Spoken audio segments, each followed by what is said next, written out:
So today we're going to be talking about the straight line theory. So the straight line theory, it's more of an advanced technique to treat the sale.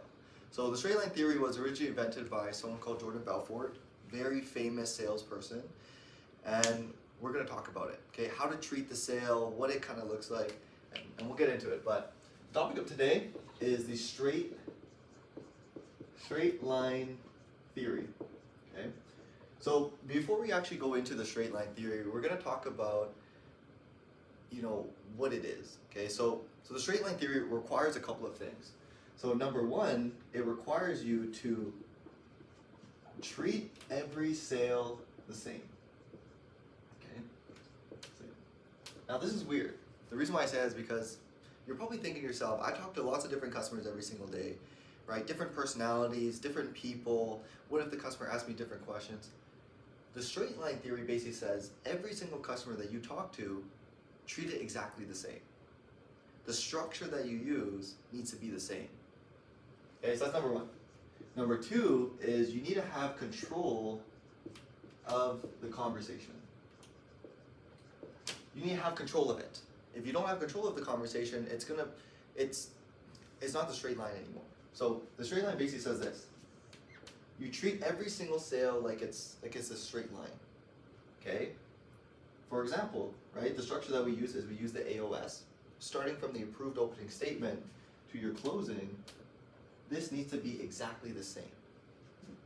The AOS, right, like the PQL, the presentation, right, the closing, like the recap, right, the install, and the close.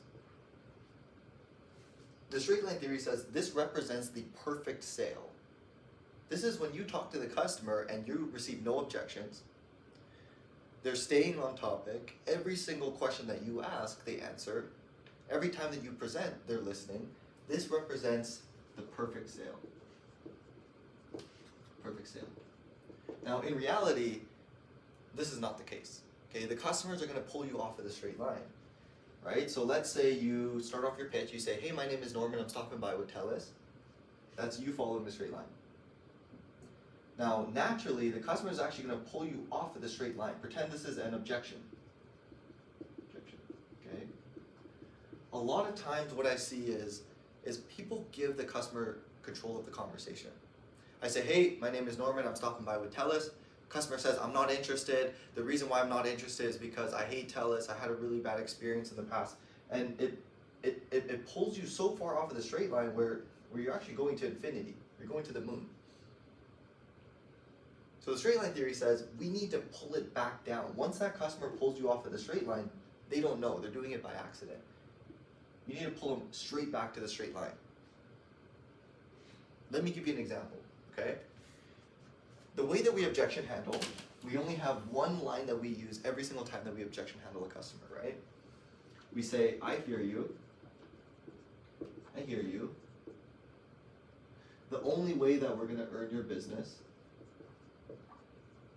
the only way that we're going to earn your business,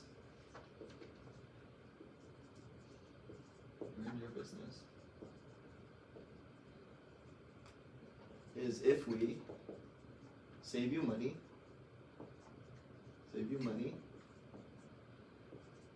and give you more value. Okay. Let me give you an example. Okay. Hey, my name is Norman. I'm stopping by with TELUS. Reason why I'm here today. Oh, but I'm not interested. I hate TELUS. When they say that, you pull back to the straight line by saying, I totally hear you. And the only way we're actually going to be able to earn your business with TELUS is if we save you money and we give you more value for the services that you already have. And then you go straight back to your pitch.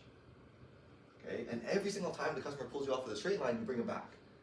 You start presenting, oh, my friend, my family had TELUS, pull it back to the straight line.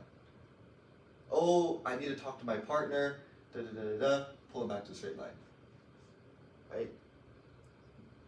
What this is going to do is it's going to make you feel more organized in your sales pitch. You're taking control of the conversation. Okay? You know exactly where to go because you know for a fact that the customer is going to pull you from the straight line. You need to pull them back. every single objection that you receive, pull it back to the straight line. Keep them on topic, right? And at some point, if you do that enough times, it's going to result in your sale right here. Now to add on to this, the reason why you treat every single sale the same is because imagine every single door that you go to, you're using a different way to handle an objection. One time you say, I hear you. One time you say, oh yeah, that's fine. Another time you just move on, right? How are you going to be able to get good at objection handling if every single door that you're going to, you're handling it in a different way, right? So by treating every single sale the same, right, you're getting thousands of practice every single day. I'm not interested, boom, you handle it. I'm not interested, boom, you handle it. Oh, I'm totally okay with my service, you handle it. I've been working in sales for 3.5 years, and every single door that a customer threw me an objection, I'm handling it exactly the same. Right? So I'm actually getting better every single door that I practice this exact same objection handling technique. Right? Control of the conversation.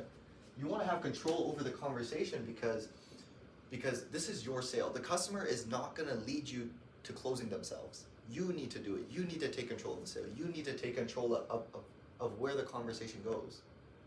Right? Out of all the different possibilities, right? One possibility, they're complaining all the time. Right? Second scenario, this person wants to sign up. Right? Third option, the customer wants to think about it. Okay? What are the chances out of the million of possibilities that the customer is going to want to sign up? If you allow the customer to control the conversation, this is probably 1 in every 1,000.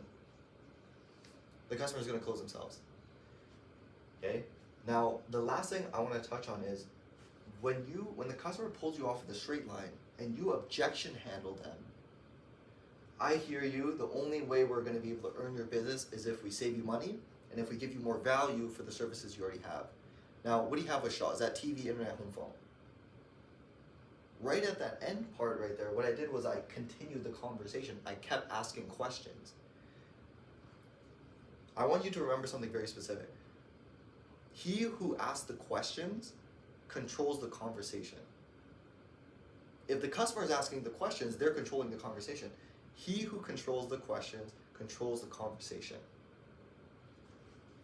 So today, when you're in the field, when you're talking with customers, treat it like a straight line. Treat every sale the same. Take control of the conversation. Don't allow the customer to have control over it. And every time they take you off of that straight line, pull them back, objection handle it, and ask those questions. He who controls the questions controls the sales.